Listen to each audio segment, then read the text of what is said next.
The Big Boom. The day started like any other on New Terra, Earth's biggest space colony. Kids laughed as they walked to school. Parents went to work in tall buildings that reached the sky. No one knew their normal day would soon turn into a nightmare. In space, far above New Terra, something strange was happening. Big alien ships appeared out of nowhere. They were huge, dark, and scary looking. These ships belonged to the Galactic Council, a group that ruled most of the universe. Humans thought the Council was their friend. They were wrong. Without warning, the alien ships started to attack. Bright beams of light shot down from the ships. When the beams hit New Terra, big explosions shook the ground. Buildings fell. Streets cracked open. People screamed and ran for safety. John, a 10-year-old boy, was in his classroom when it happened. 1 minute, he was learning about math. The next, the whole school shook like it was in a giant blender. His teacher yelled, "Everyone under the desks." Now, John huddled under his desk, scared and confused. He could hear loud booms outside. The lights went out, leaving the room dark. Some kids cried.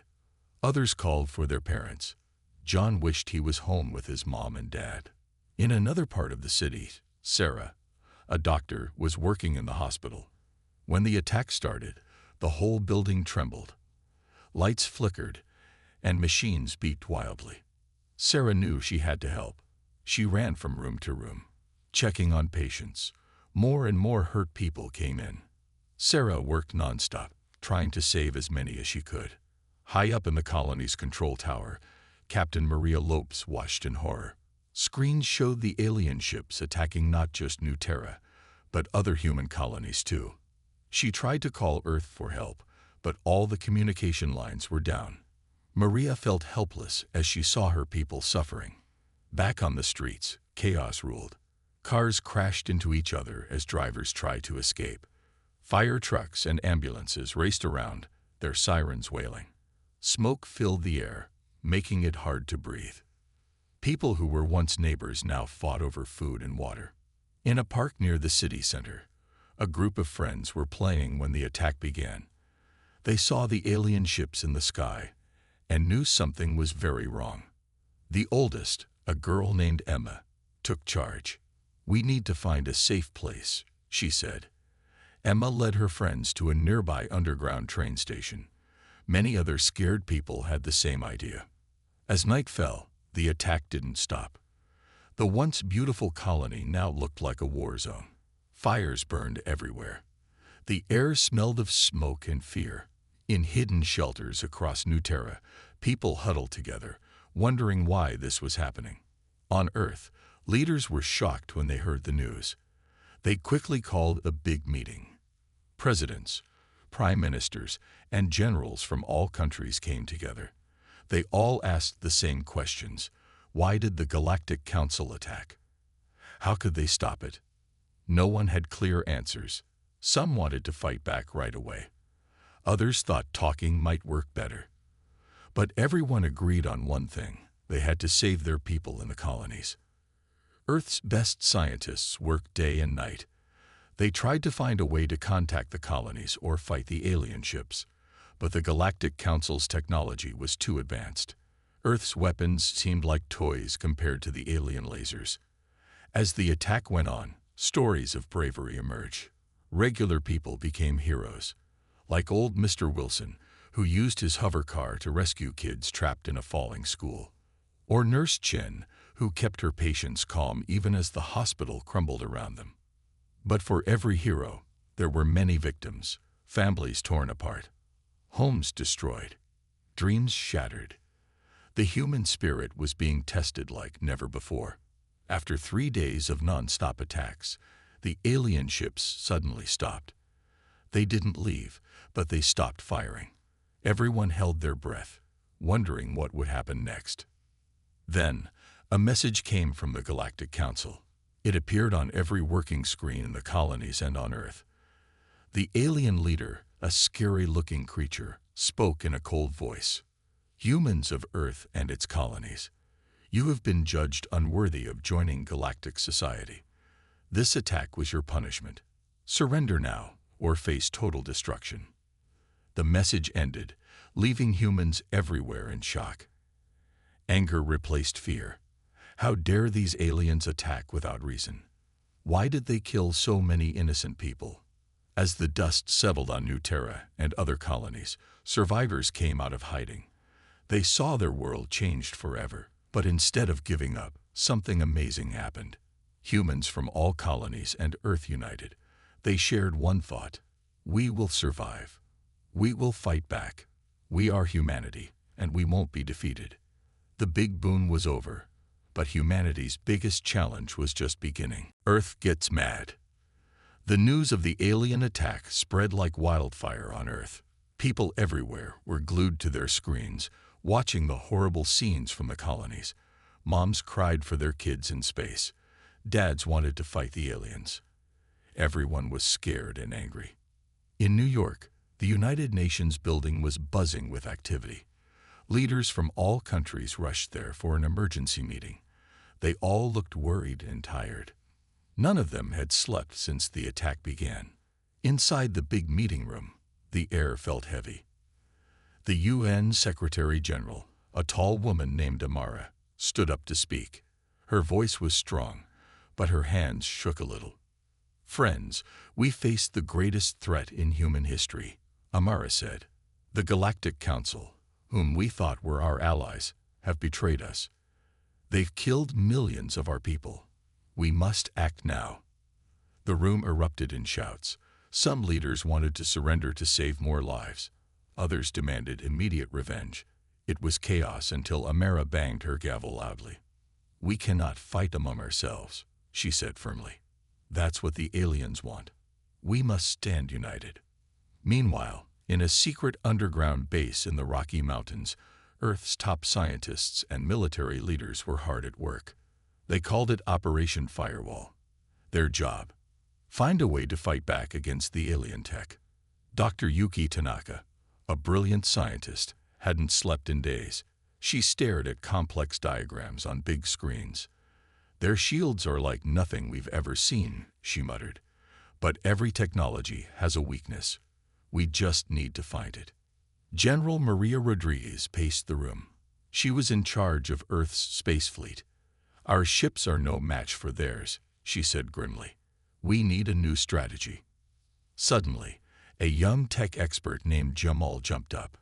"I've got something," he shouted. Everyone gathered around his computer. Jamal had found a pattern in the alien ship movements. It wasn't much, but it was a start. Back in the UN, leaders finally agreed on a plan. They would pretend to consider surrender while secretly preparing for war. It was risky, but it might buy them some time. President Chen of the United Earth Alliance took charge of talking to the aliens. He was known for keeping cool under pressure. In a worldwide broadcast, Chen spoke directly to the Galactic Council. "We are a peaceful people," Chen said calmly, "but we will not be bullied. We ask for a meeting to discuss your demands. Until then, we request a ceasefire." As Chen spoke, other plans were already in motion. In shipyards around the world, workers rushed to build new spaceships. They worked day and night, fueled by anger and hope. In hospitals, doctors treated the injured who managed to escape the colonies. They also started preparing for the possibility of more attacks on Earth. Every city set up emergency shelters and evacuation plans. Schools changed too. Kids now had daily drills on what to do if aliens attacked. Teachers tried to be brave, but some kids could see the fear in their eyes. Social media exploded with messages of support for the colonies. Hashtags like #HumanityUnited and #WeWillFight trended worldwide. People shared stories of loved ones in space and vowed to get justice. But not everyone on Earth agreed with fighting back. In many cities, peace protests broke out. People carried signs saying, "No more violence," and "Negotiate, don't retaliate." Police had to break up fights between pro-war and anti-war groups. As Earth prepared for war, a group of hackers called the Cyber Knights launched their own attack. They tried to break into the Galactic Council's communication systems. It was dangerous work. Many got caught and disappeared, but they didn't give up. In space, the alien ships still surrounded the human colonies. They didn't attack again, but they didn't leave either. It was like they were waiting for something.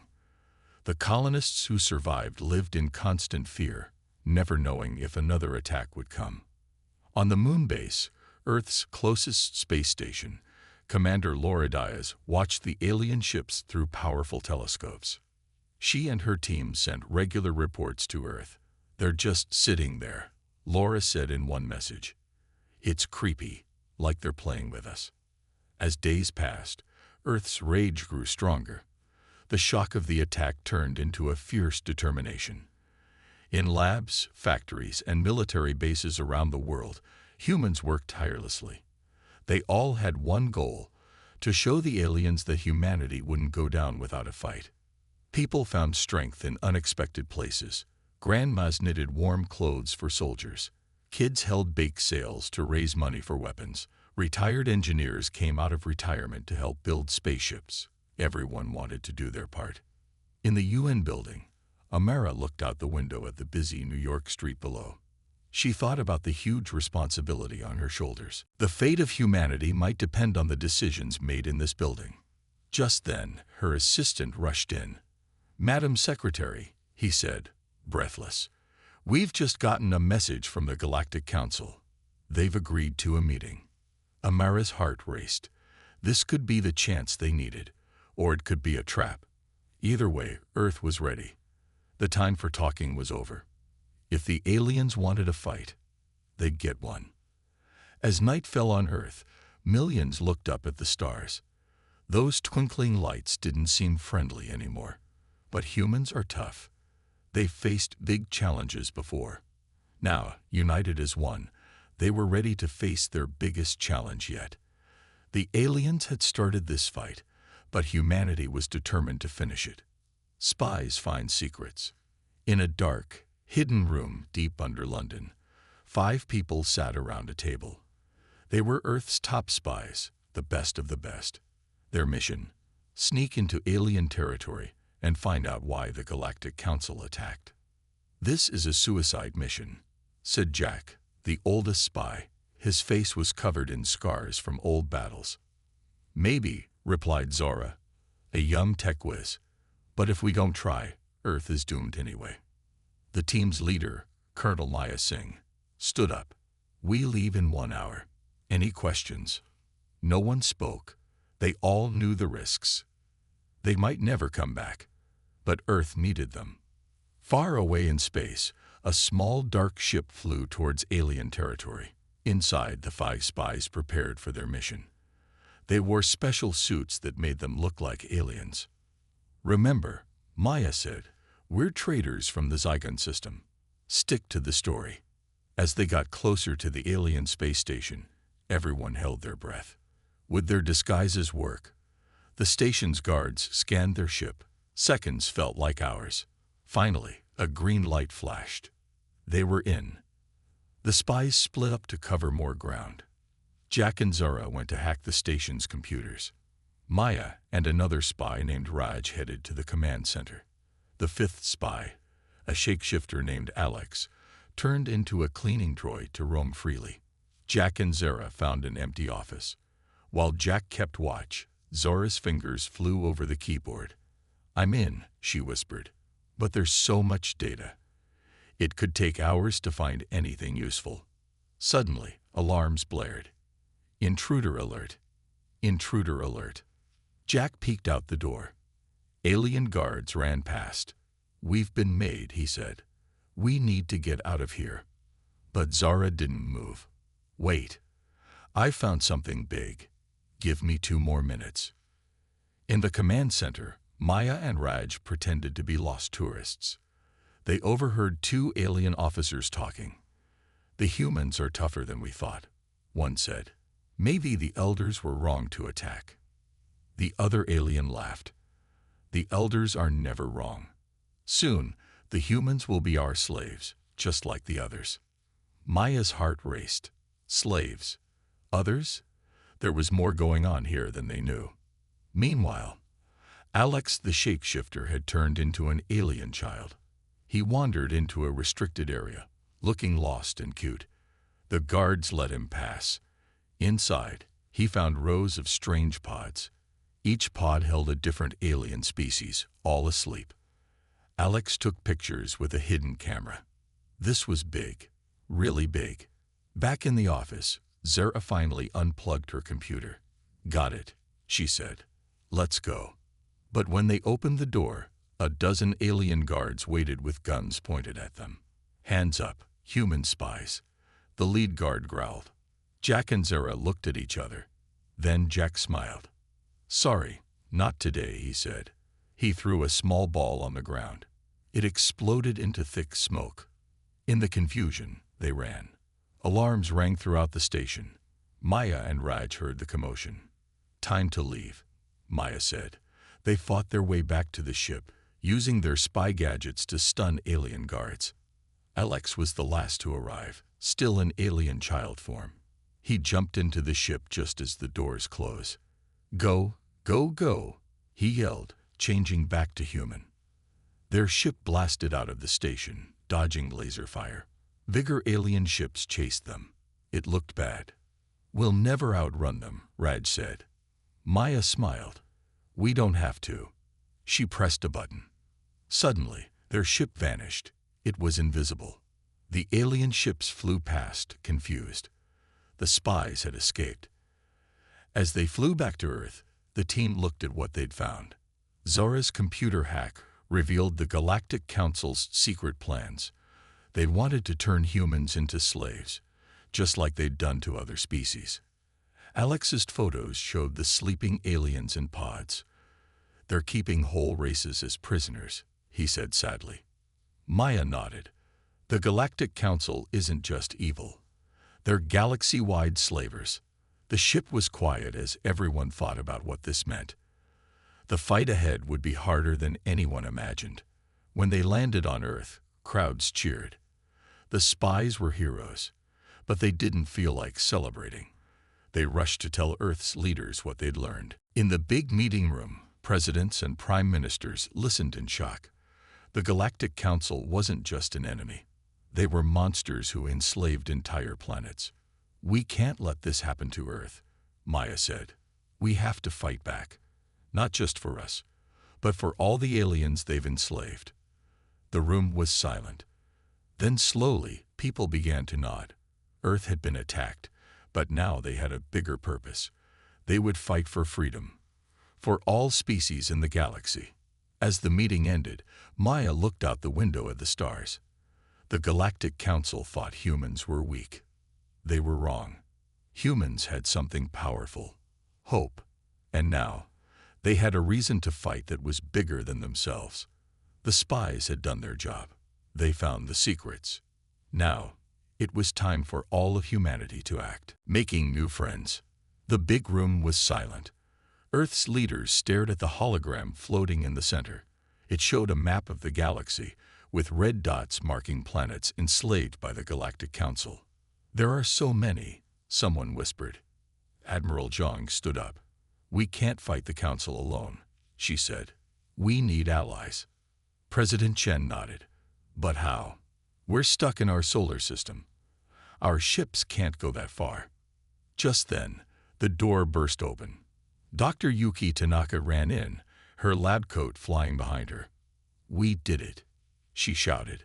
"We cracked their communication system." Everyone turned to look at her. Dr. Tanaka caught her breath and explained. Her team had found a way to send messages through the Council's own network. They could now talk to other planets without the Council knowing. "It's risky," Dr. Tanaka said, "but it's our only chance." President Chen didn't hesitate. "Do it," he ordered. "Contact every planet that isn't fully under Council control. We need friends, and we need them now."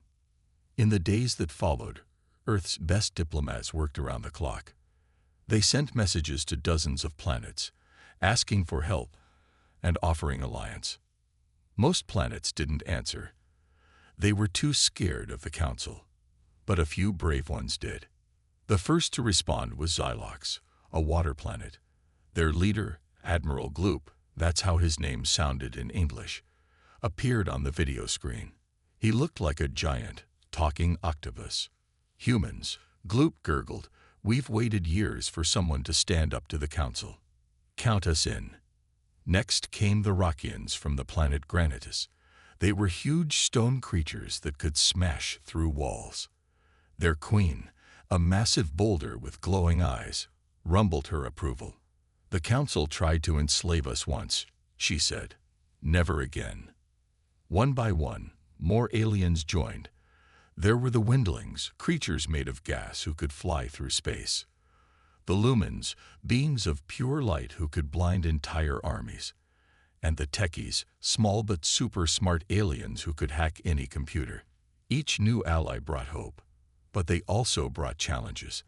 How would all these different species work together? They didn't even speak the same languages. That's when Maria, a young human translator, had an idea. She worked with Dr. Tanaka to create a universal translator. It was a small earpiece that could understand and translate any language in real time. With the translator, the allies could finally talk and plan together. They formed a new group called the Freedom Alliance. The first big meeting of the alliance was chaos. Aliens of all shapes and sizes crowded into Earth's biggest conference room.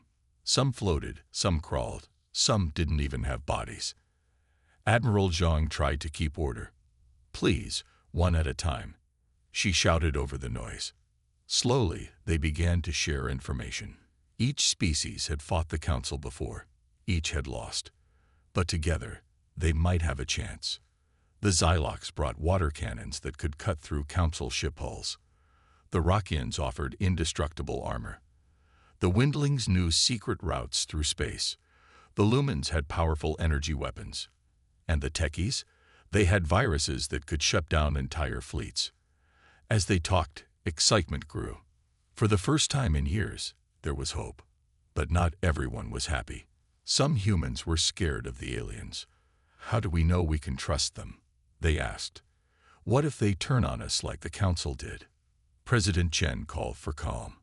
We're all in this together now, he said. We have to trust each other. It's our only chance. To build trust, the allies started working together on small missions. Human scientists teamed up with techies to improve Earth's technology. Xylox teachers came to Earth to train human divers.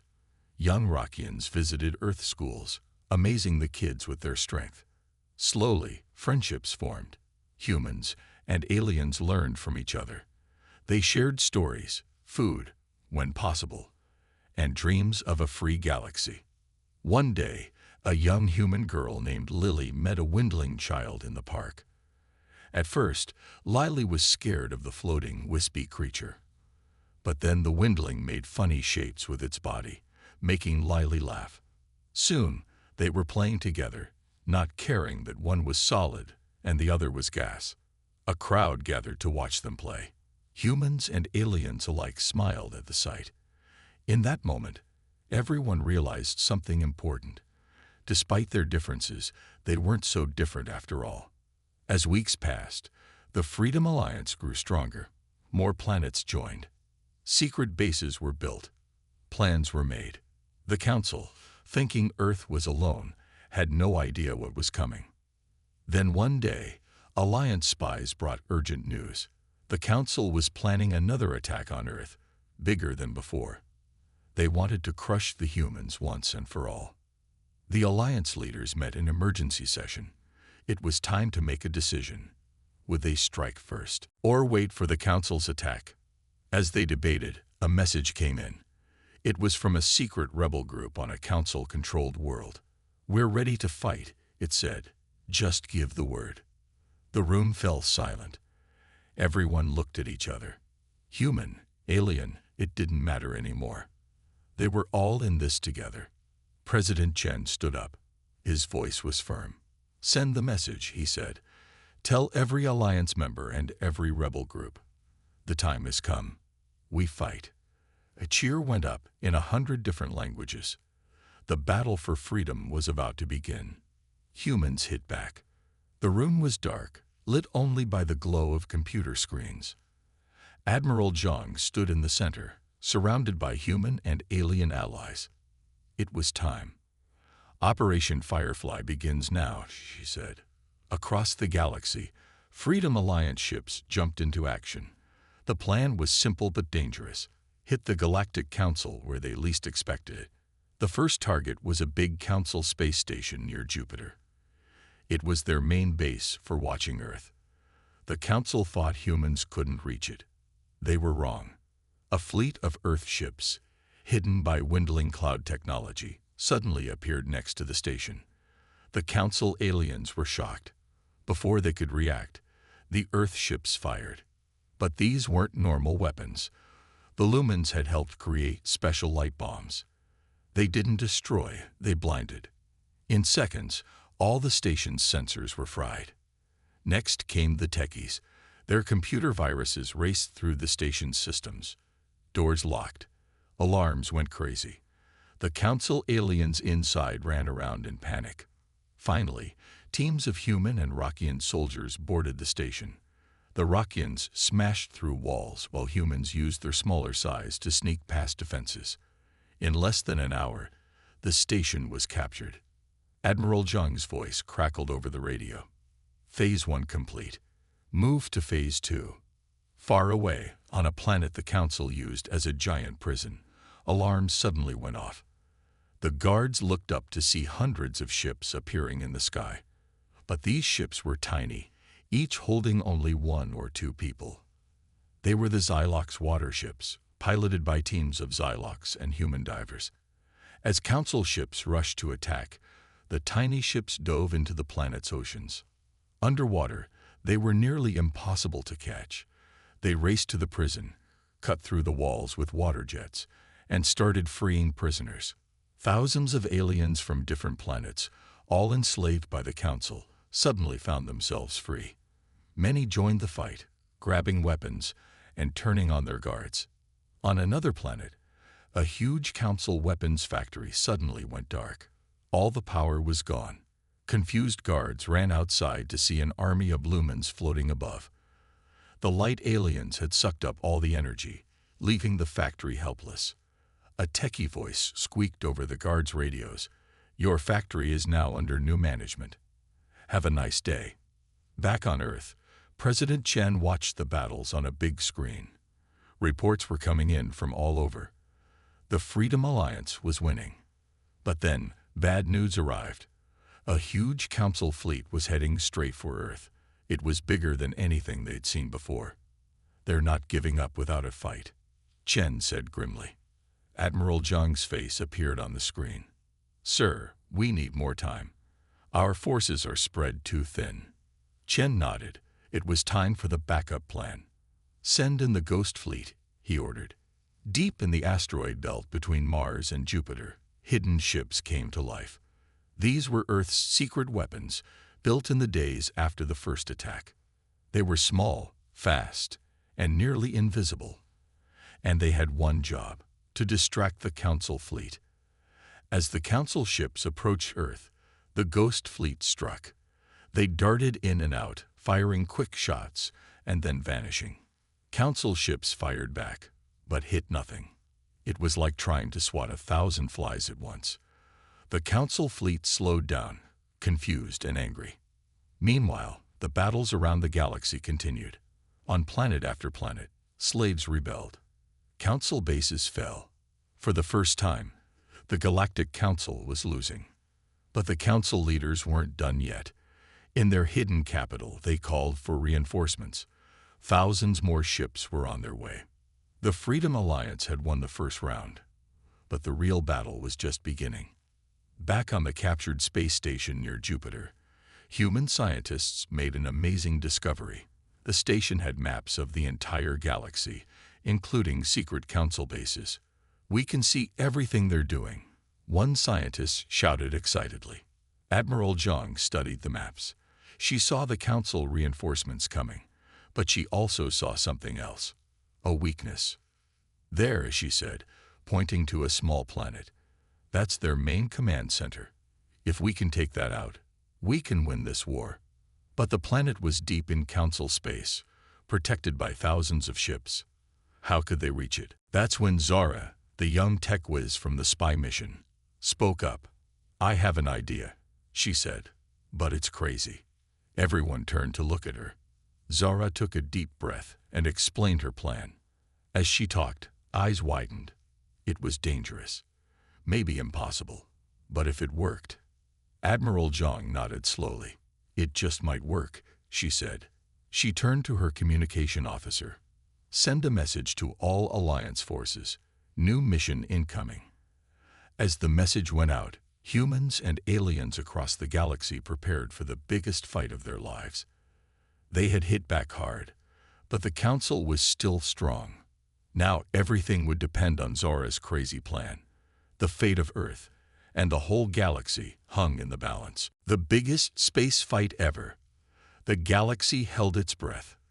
Zora's crazy plan was about to begin.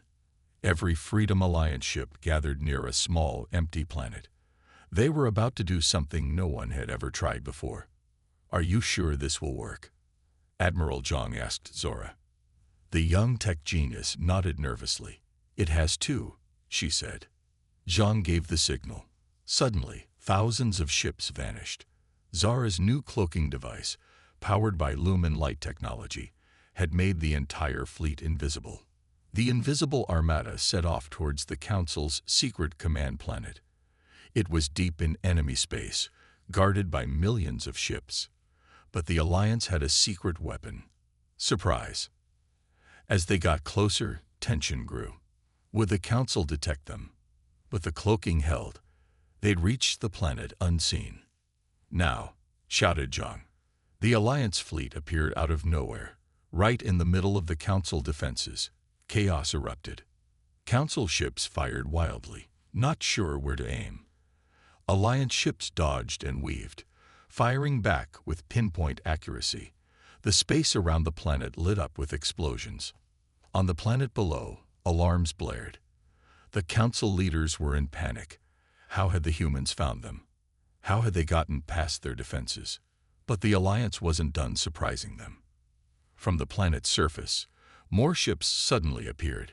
It was the rebel groups, finally rising up against their oppressors. The battle raged in space and on the ground.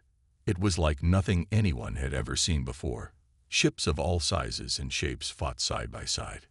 Aliens who had been enemies for centuries now worked together against a common foe. Human pilots flew alongside windlings, dodging laser fire. Rockian ships smashed through Council defenses like they were made of paper. Xylox water cannons short-circuited Council equipment. But the Council still had the advantage of numbers.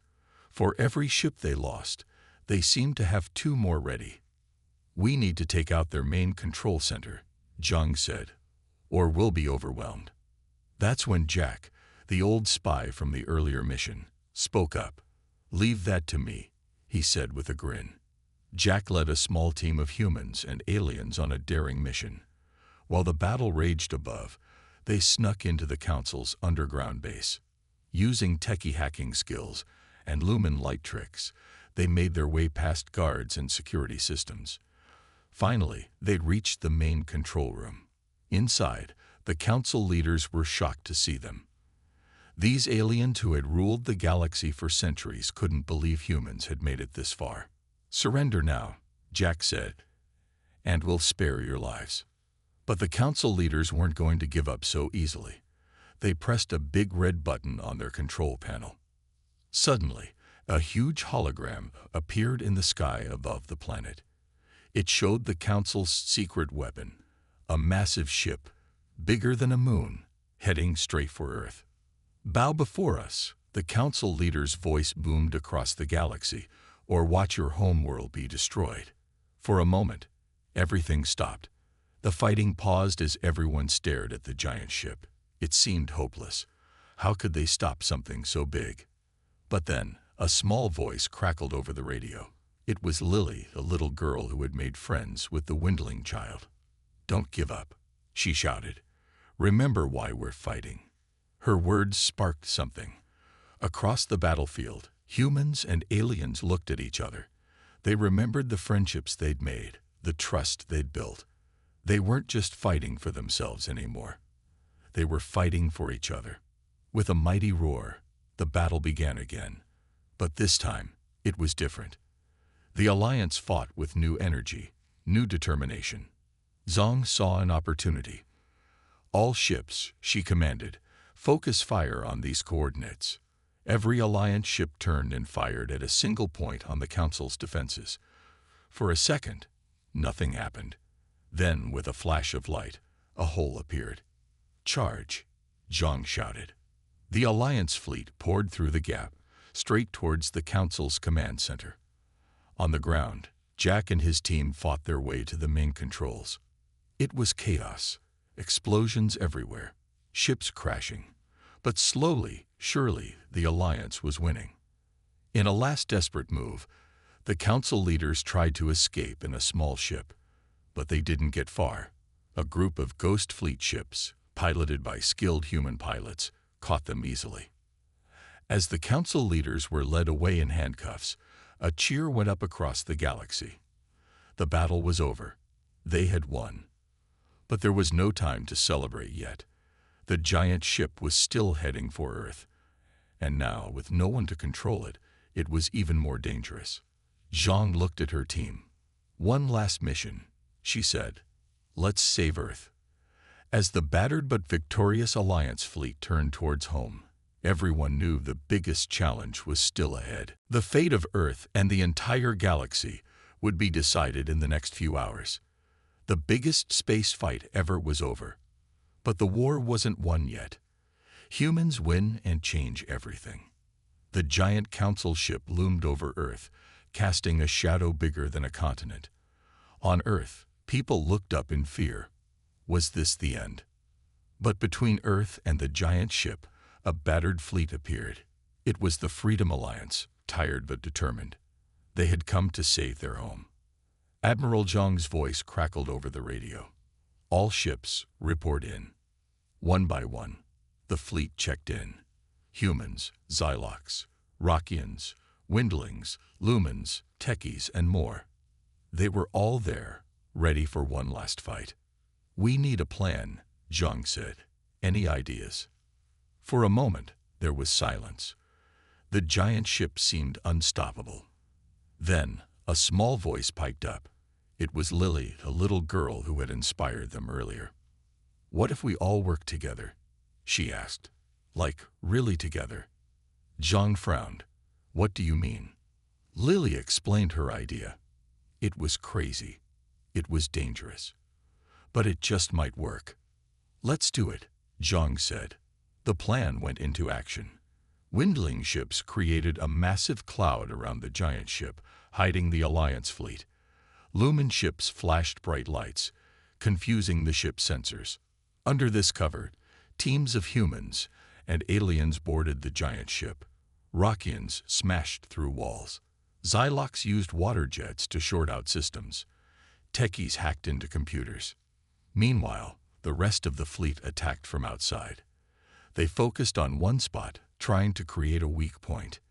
Inside the giant ship, things were chaotic. Alarms blared. Council aliens ran in panic.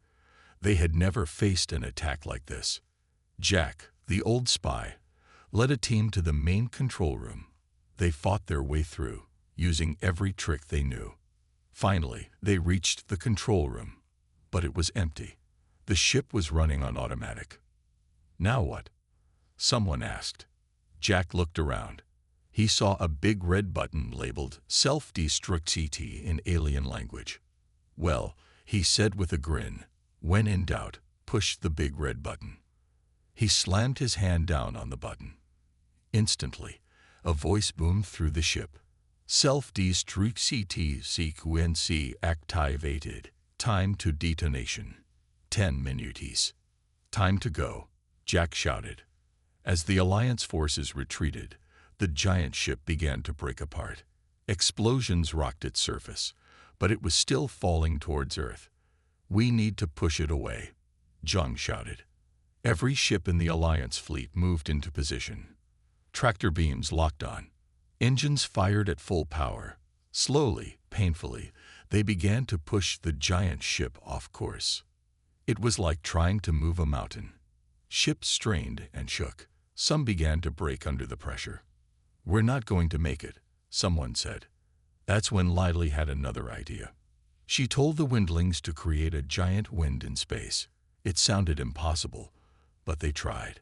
A massive gust of stellar wind began to push against the ship. The lumens joined in, using light pressure to add more force. The Xylocs fired their water cannons, adding even more push. Inch by inch, the giant ship began to turn away from Earth. With a final, massive explosion, it blew apart. The pieces flew harmlessly into space, missing Earth completely. A cheer went up across the galaxy. They had done it. Earth was saved.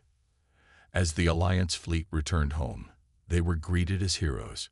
Humans and aliens celebrated together. Old enemies became new friends. The galaxy would never be the same. In the days that followed, a lot changed. The Galactic Council was gone. In its place, a new government formed, the United Galactic Alliance. Every species had a voice, from the biggest Rockian to the smallest Techie. Humans, once thought of as primitive, were now respected across the galaxy. Their bravery and creativity had saved everyone. But the humans didn't let it go to their heads. They remembered how it felt to be the underdogs. They made sure the new alliance treated all species fairly. Earth became a center of galactic culture. Aliens visited to try human food, listen to human music, and watch human movies. Humans, in turn, learned amazing things from their new alien friends. Schools taught kids about all the different species in the galaxy. It wasn't unusual to see a human child playing with a windling or a Xylox. The old council leaders were put on trial for their crimes. But instead of punishment, they were sentenced to community service. They had to work on planets they once enslaved, helping to rebuild. As for our heroes, they all found new roles in the changed galaxy. Admiral Zhang became the first human leader of the United Galactic Alliance. Jack, the old spy, started a galactic security agency. Zara, the tech genius, worked with techies to create amazing new inventions. And little Lily, she became a teacher, helping humans and aliens understand each other better. Years later, Lily stood in front of a class of human and alien kids. On the wall was a picture of the battle that saved Earth. Remember, she told her students, the most important lesson from that day. When we work together, there's nothing we can't do. As the kids, human, Xylox, Rockian, Windling, and more, all nodded in agreement, Lily smiled. The galaxy had changed, and it was better than ever.